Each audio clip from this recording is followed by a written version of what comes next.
नमस्ते दोस्तों, आपका स्वागत है द फोमो क्लासेस के लेक्चर 4 में, जिसमें हम डिस्कस करेंगे the peninsular plateau of India. एक ऐसा टॉपिक जो हर कॉम्पिटिटिव एग्ज़ाम के लिए बहुत ज़रूरी है। ये एकेडमिक स्टूडेंट के लिए भी इम्पॉर्टेंट है। अब इस वीडियो में बाइलिंगुअल नोट्स रहेंगे, यानी हिंदी एंड इंग्लिश दोनों में, और कोशिश करूँगी कि मैं समझाऊँ हिंदी में ही, जिससे सब लोगों को समझ आ सके। अब तक हम लोगों ने major physiographic division of India में Himalayan mountain and northern plains cover कर लिया है। अब नेक्स्ट टॉपिक रहेगा पेनिनसुलर प्लेट्यू। तो पेनिनसुलर प्लेट्यू पढ़ने से पहले हम यह समझेंगे कि प्लेट्यू या पठार होता क्या है। पठार एक ऐसी जगह है जो समतल होती है या थोड़ी सी स्लोप वाली होती है, यानी कि ढलान वाली होती है। प्लेट्यू या पठार अपने आसपास की जगह से ऊंची होती हैं। इसका शेप एक टेबल के जैसे होता है, इसलिए इसे टेबल लैंड भी कहते हैं या फिर मेज़नुमा भूभाग भी कहते हैं। ये तीन तरह से बनते हैं। ज्वालामुखी पठार यानी वॉल्केनिक प्लेट्यू, जब लावा अर्थ के सरफेस पर आके ठंडा हो जाता है। ये प्रोसेस बार बार होने की वजह से लेयर क्रिएट हो जाती है, जिसकी वजह से इसकी ऊंचाई बढ़ जाती है और एक पठार नुमा स्ट्रक्चर हमको देखने को मिलता है। बाद हम बात करते हैं टेक्टोनिक पठार या टेक्टोनिक प्लेट्यू। जब टेक्टोनिक प्लेट्स मूव करती हैं, आपस में टकरा कर एक प्लेट दूसरी प्लेट को ऊपर उठा देती है, अपलिफ्ट करा देती है। तो उठी हुई जो प्लेट होती है वो एक पठार के रूप में फॉर्म हो जाती है। लास्ट में बात करते हैं इरोजनल प्लेट्यू या शरण से बने पठार के बारे में। ऐसे पठार हैं जो प्राकृतिक बलों जैसे पानी, हवा, ग्लेशियरों द्वारा लंबे समय तक होने वाले क्षरण या इरोजन के कारण बनते हैं। ये पठार ज्वालामुखी या टेक्टोनिक पठारों की तरह भूगर्भीय उठाव या अपलिफ्ट या लावा प्रवाह से नहीं बनते, बल्कि पृथ्वी की सतह पर लगातार घिसाव या कटाव से बनते हैं। इंडिया में पठार को दो पार्ट में बांट दिया जाता है, पेनिनसुलर पठार एंड नॉन पेनिनसुलर पठार।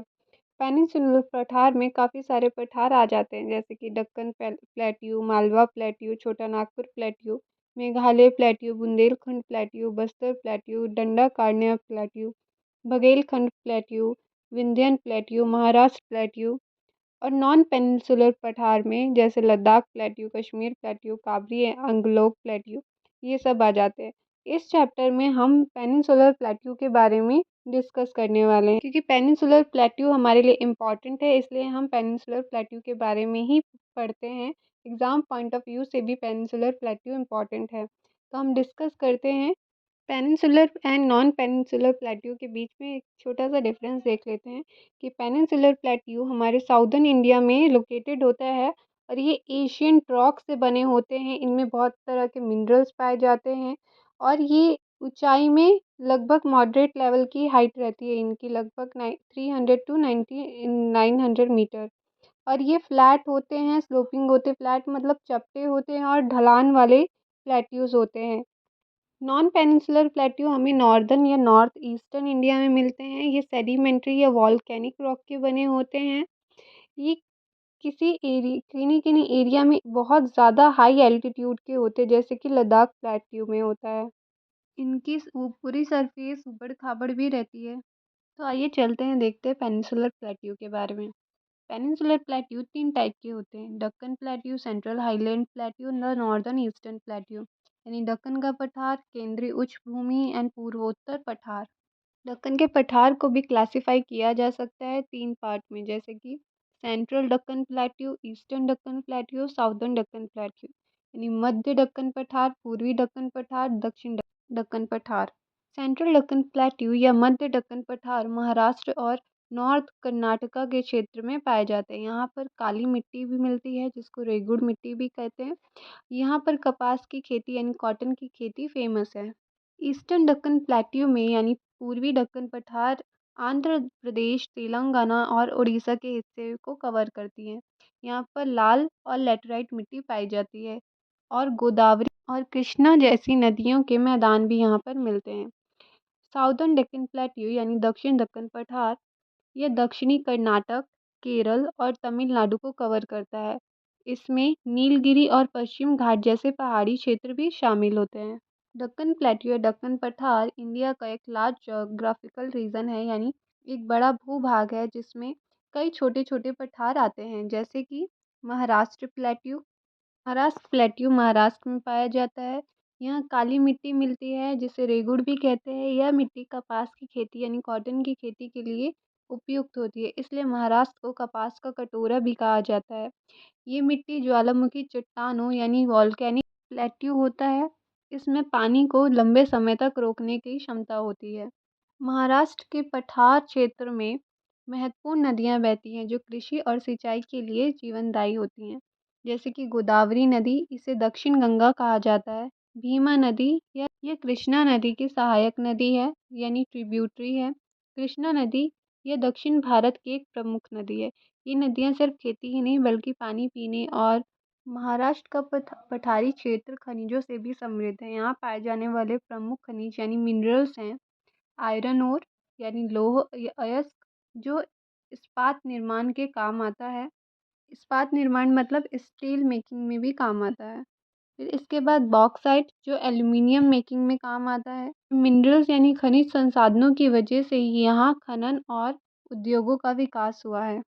खनन मीन्स माइनिंग एंड उद्योग मीन्स इंडस्ट्रीज। महाराष्ट्र के प्लेट्यू अपने एग्रीकल्चर यानी कृषि, खनिज यानी मिनरल्स एंड नदी से तंत्र यानी रिवर सिस्टम की वजह से हमारी इंडिया को एक आर्थिक एक इकोनॉमिक इम्पोर्टेंस प्रोवाइड करता है। अब आगे बढ़ते हैं कर्नाटक प्लेट्यू की तरफ। कर्नाटक प्लेट्यू भारत के साउदर्न रीजन में लोकेटेड है और ये दक्कन प्लेट्यू का एक इम्पॉर्टेंट पार्ट है। ये प्लेट्यू वेस्ट में है, वेस्टर्न घाट और ईस्ट में ईस्टर्न घाट के बीच लोकेटेड है। ये रीजन अपनी एशियंट रॉक यानी जो दक्कन प्लेट्यू है वो सारे एशियंट रॉक के लिए फेमस है। तो अ, कर्नाटक प्लेट्यू भी अपने एशियन रॉक फॉर्मेशन के लिए फेमस है। कर्नाटका प्लेट्यू पर भी कई सारी नदियाँ फ्लो करती हैं जो इस एरिया की एग्रीकल्चर और इलेक्ट्रिसिटी जनरेशन के लिए बहुत ज़रूरी है। जैसे कि तुंगभद्रा नदी, ये कृष्णा नदी की एक ट्रिब्यूटरी यानी सहायक नदी है और इस पर फेमस तुंगभद्रा डैम भी बना हुआ है। कावेरी नदी जो कि साउथ इंडिया की एक इम्पॉर्टेंट रिवर है, जो इरिगेशन यानी सिंचाई और हाइड्रो पावर के लिए काफ़ी सिग्निफिकेंट यानी इम्पॉर्टेंट है। कृष्णा नदी यह एक और मेजर रिवर है जो कर्नाटक प्लेट्यू के इरिगेशन सिस्टम यानी सिंचाई में इम्पॉर्टेंट रोल प्ले करती है। यहाँ पर मिनरल्स के तौर पे सोना यानी गोल्ड एंड आयरन ओर मिलते हैं। गोल्ड की ओर कर्नाटक में कोलर कोल्डफील्ड के ज़माने में दुनिया के सबसे बड़े गोल्ड प्रोड्यूसर में से एक थे। आयरन ओर ये माइनिंग और स्टील इंडस्ट्री के लिए बहुत इंपॉर्टेंट है। कर्नाटक प्लेट्यू की फर्टाइल सॉइल और सुटेबल क्लाइमेट इसे कॉफ़ी और टी कल्टीवेशन के लिए एक परफेक्ट एग्जाम्पल बनाती है। कॉफ़ी प्रोडक्शन इंडिया की टोटल प्रोडक्शन का एक बड़ा हिस्सा कर्नाटक से आता है। इसके अलावा यहाँ स्पाइसेस, शुगर केन और रागी जैसे क्रॉप्स भी ग्रो होते हैं। एवरेज हाइट लगभग 600 टू 900 मीटर्स होती है। ये मेनली एशियन क्रिस्टलाइन रॉक और इग्नियस रॉक से बना होता है। बढ़ते हैं तेलंगाना प्लेट्यू की तरफ। तेलंगाना प्लेट्यू भारत के साउदर्न पार्ट में लोकेटेड है और ये दक्कन प्लेट्यू का एक पार्ट है। यहाँ की एवरेज हाइट लगभग 300 टू 600 मीटर के बीच होती है। ये एरिया अपनी प्राचीन रॉक और फर्टाइल लैंड यानी प्राचीन रॉक यानी एशियन रॉक और फर्टाइल लैंड के लिए जाना जाता है जो एग्रीकल्चर और माइनिंग के लिए आइडियल है। यहाँ पे रेड सॉइल मिलती है यानी लाल मिट्टी। इस मिट्टी का कलर आयरन ऑक्साइड के कारण रेड होता है और ये एग्रीकल्चर के लिए यूज़फुल होती है। यहाँ पर लेटराइट सॉइल भी मिलती है। ये मिट्टी मिनरल्स से रिच होती है और एक स्पेसिफिक क्रॉप जैसे कॉफ़ी के लिए सूटेबल होती है। ये फर्टाइल सॉइल्स तेलंगाना के एग्रीकल्चर सिस्टम को मजबूत बनाती है। यहाँ पर गोदावरी, कृष्णा जैसी रिवर बहती हैं। गोदावरी रिवर ये भारत की एक मेजर रिवर है और तेलंगाना का इरिगेशन प्रोजेक्ट का बेस है। कृष्णा रिवर ये एक और इम्पॉर्टेंट रिवर है जो एग्रीकल्चर और हाइड्रो इलेक्ट्रिक पावर जनरेशन में हेल्प करती है। Hydro electric power generation means पानी का यूज़ करके बिजली बनाने का काम करना। तेलंगाना के मिनरल जैसे कोल यानी कोयला, लाइमस्टोन यानी चूना पत्थर यहाँ पर पाए जाते हैं। कोयला तेलंगाना के सिंगरेनी कोल माइंस इंडिया के इम्पॉर्टेंट कोल फील्ड में से एक है।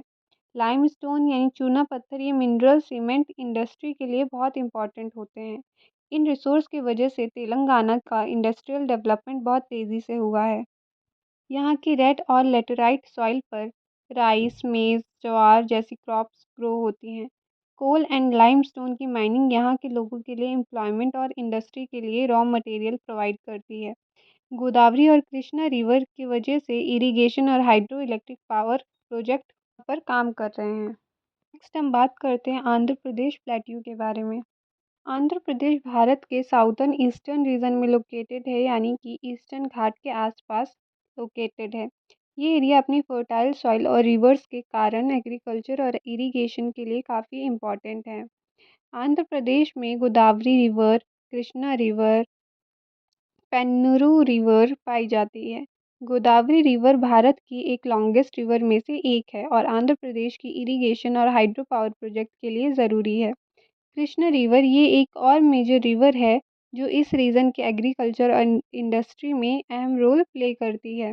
पेन्नूर रिवर ये एक मीडियम साइज की रिवर है जो आंध्र प्रदेश के ड्राई रीजन के इरिगेशन की नीड्स को फुलफिल करता है। इन रिवर की वजह से ये रीजन पानी संपन्न और फर्टाइल बना हुआ है। यहाँ पर red soil and Sandy soil मिलती है। रेड सॉइल ये आयरन कंटेंट की वजह से रेड होती है और क्रॉप्स के लिए काफ़ी फर्टाइल होती है। सैंडी सॉइल ये सॉइल ड्रेनेज के लिए अच्छी होती है और स्पेसिफिक क्रॉप के लिए सुटेबल होती है। आंध्र प्रदेश में धान यानी चावल और शुगर केन यानी गन्ने की खेती होती है। आंध्र प्रदेश को इंडिया का राइस बाउल भी कहा जाता है क्योंकि यहाँ के वेटलैंड पर लार्ज स्केल पर राइस प्रोडक्शन होता है। शुगर केन ये एक इम्पॉर्टेंट क्रॉप है जो इस रीजन के इंडस्ट्रीज के लिए रॉ मटेरियल प्रोवाइड करता है। ये क्रॉप आंध्र प्रदेश की इकोनॉमी का एक बैकबोन है।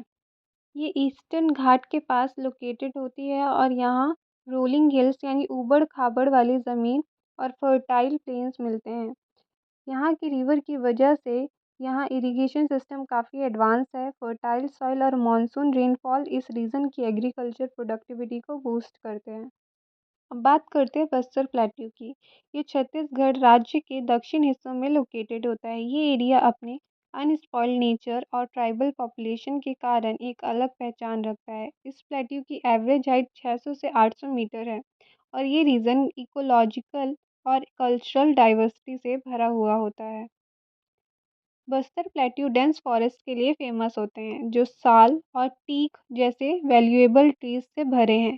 ये फॉरेस्ट एक रिच बायोडाइवर्सिटी जोन है जो ट्राइबल कम्युनिटी के लिए लिवलीहुड के बेस है। ट्राइबल एरियाज बस्तर रीजन में कई प्रोमिनेंट ट्राइब्स रहते हैं जैसे गोंड, मारिया, मूरियास, जो अपने डिस्टिंक्ट कल्चर और ट्रेडिशन के लिए जाने जाते हैं। ये ट्राइबल कल्चर और नेचर का एक अनोखा कॉम्बिनेशन प्रेजेंट करता है। यहाँ पर इंद्रवती रिवर पाई जाती है।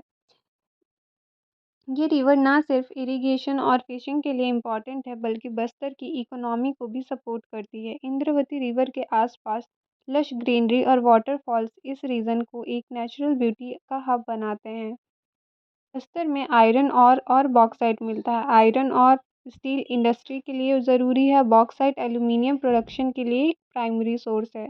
बस्तर के फॉरेस्ट लोगों को फॉरेस्ट प्रोड्यूस जैसे महुआ, तेंदूपत्ता प्रोवाइड करते हैं जो लाइवलीहुड का एक बड़ा सोर्स है। मिनरल्स माइनिंग एक्टिविटीज ने बस्तर प्लेट्यू को इंडस्ट्रियल मैप पर एक इम्पॉर्टेंट जगह दी है।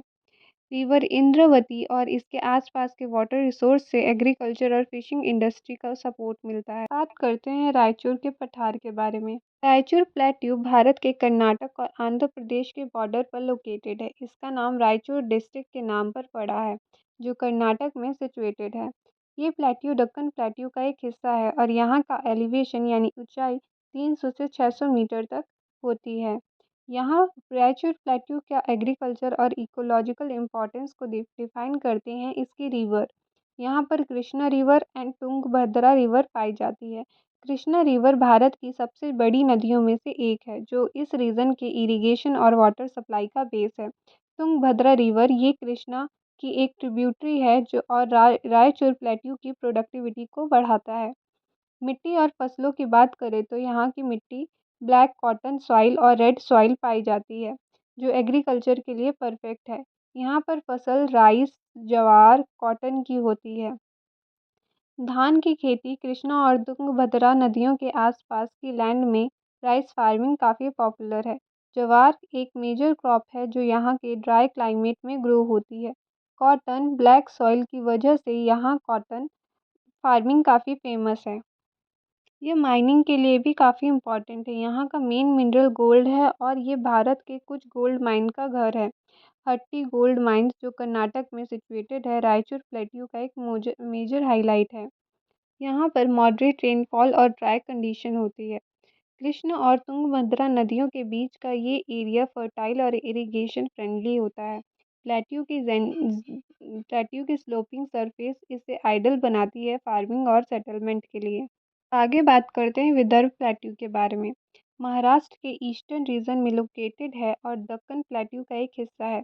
ये रीजन अपनी ब्लैक कॉटन सॉइल के लिए फेमस है, जो कॉटन की खेती के लिए इम्पोर्टेंट होता है। कॉटन बेल्ट ऑफ महाराष्ट्र इसे ही कहा जाता है। यहाँ की मेजर रिवर है वारदा और वेंगंगा, जो इरिगेशन और एग्रीकल्चर के लिए ज़रूरी है। विदर्भ रीजन अपनी कोल माइन के लिए भी जाना जाता है, जो भारत के थर्मल पावर प्लांट के लिए फ्यूल सप्लाई करती है। इसका क्लाइमेट सेमी एरिड यानी अर्ध शुष्क है और कई एरियाज में सूखा पड़ता रहता है। लेकिन इरिगेशन प्रोजेक्ट ने यहाँ एग्रीकल्चर को काफ़ी सपोर्ट दिया है। यहाँ ज्वार, बाजरा, तूर और सोयाबीन जैसी क्रॉप उगती हैं, जो यहाँ की इकोनॉमी का एक इम्पॉर्टेंट हिस्सा है। बात कर लेते हैं डक्कन ट्रैप्स के बारे में। डक्कन ट्रैप्स भारत के वेस्टर्न और सेंट्रल पार्ट में एक बड़े वॉल्केनिक रीजन है, जो मेनली महाराष्ट्र, मध्य प्रदेश और गुजरात तक फैले हुए हैं। ये लगभग 6.6 करोड़ साल पहले बनते थे, जब बड़े बड़े वॉल्केनिक इरप्शन से बहने वाला लावा ठंडा होकर लेयर में जम गया होता था। इस लेयरिंग की वजह से यह एक सीढ़ी नुमा स्ट्रक्चर बनाता है, जिसे ट्रैप्स कहा जाता है। ये रीजन ब्लैक कॉटन सॉइल के लिए फेमस है, जो कॉटन कल्टीवेशन के लिए परफेक्ट है। जियोलॉजिकल ये बहुत इम्पॉर्टेंट है क्योंकि ये पूरा एरिया वॉल्केनिक रॉक से बना हुआ है, जो मिनरल से भरपूर है। यहाँ बॉक्साइट, आयरन ओर और मैग्नीज जैसे मिनरल मिलते हैं। दक्कन ट्रैप्स का ग्लोबल क्लाइमेट पर भी इम्पैक्ट रहा है। ऐसा माना जाता है कि वॉल्केनिक इरप्शन के कारण एटमॉस्फेयर में लार्ज अमाउंट ऑफ गैस और डस्ट पार्टिकल फैले थे, जो क्लाइमेट चेंज और डायनासोर का एक्सटिंक्शन का एक बड़ा रीज़न था।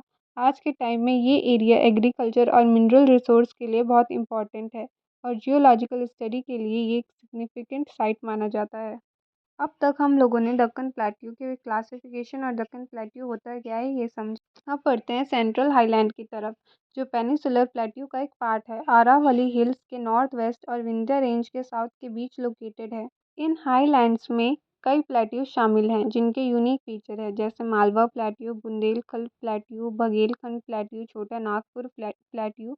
हम इन सभी प्लेट्यू के बारे में एक एक करके जानकारी लेंगे।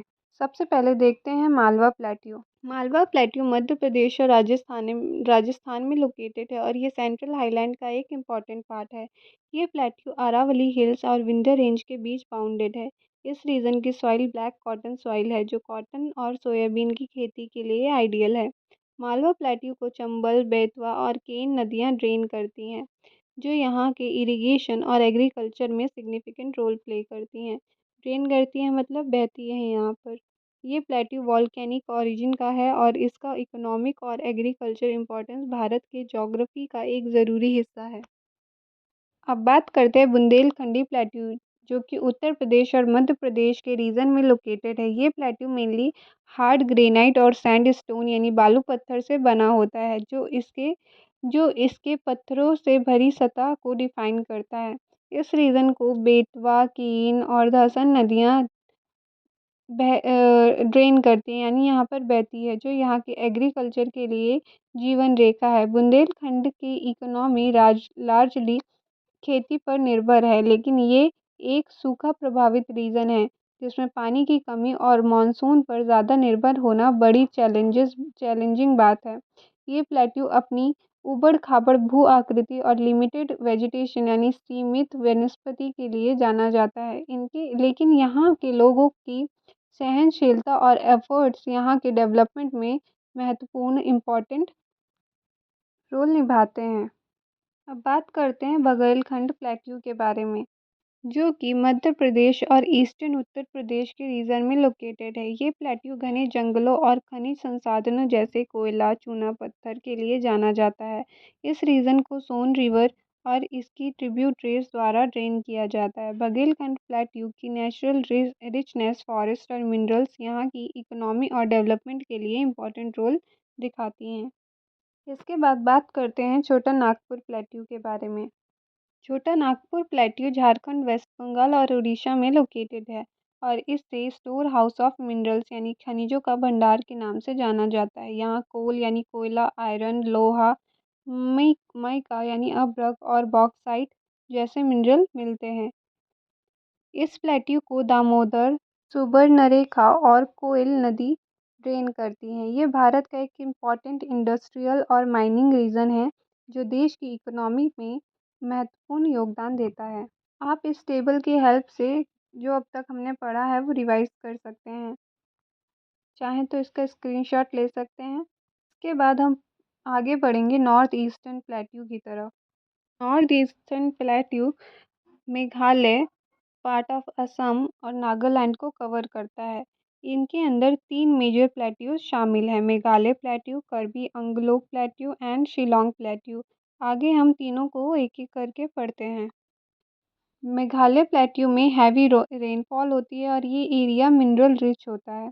शिलोंग प्लेट्यू में सबसे हाईएस्ट पॉइंट मिलता है और यहाँ की प्राकृतिक सुंदरता देखने लायक होती है। कर्बी अंगलोग प्लेट्यू में बायोडाइवर्सिटी एंड फॉरेस्ट पाए जाते हैं यानी जैव विविधता और जंगल। ये बढ़ते हैं मेघालय की तरफ।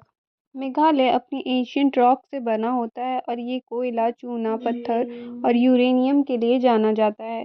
ये रीजन अपने चेरापूंजी और मासिनराम में होने वाली भारी वर्षा के लिए बहुत फेमस है। इस प्लेट्यू को उमियम और कोपिली नदियाँ ट्रेन करती हैं।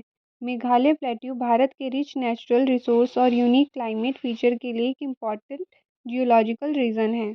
बात करते हैं शिलोंग प्लेट्यू के बारे में। शिलोंग प्लेट्यू मेघालय प्लेट्यू का एक हिस्सा है और ये अपनी प्राकृतिक सुंदरता के लिए जाना जाता है। इसका सबसे ऊंचा बिंदु शिलोंग पीक है जो 1961 मीटर ऊंचा है। ये रीजन झरनों यानी वाटरफॉल और गुफाओं यानी केव्स के लिए मशहूर है जो यहाँ के टूरिज्म को बढ़ावा देता है। शिलोंग प्लेट्यू का यूनिक जियोग्राफी और सुहावना मौसम इसे भारत का एक प्रमुख आकर्षण बनाता है। अब बात करते हैं कार्बी आंगलोंग प्लेट्यू के बारे में। कार्बी आंगलोंग प्लेट्यू असम के काजीरंगा राष्ट्रीय उद्यान यानी काजीरंगा नेशनल पार्क के दक्षिण में स्थित है।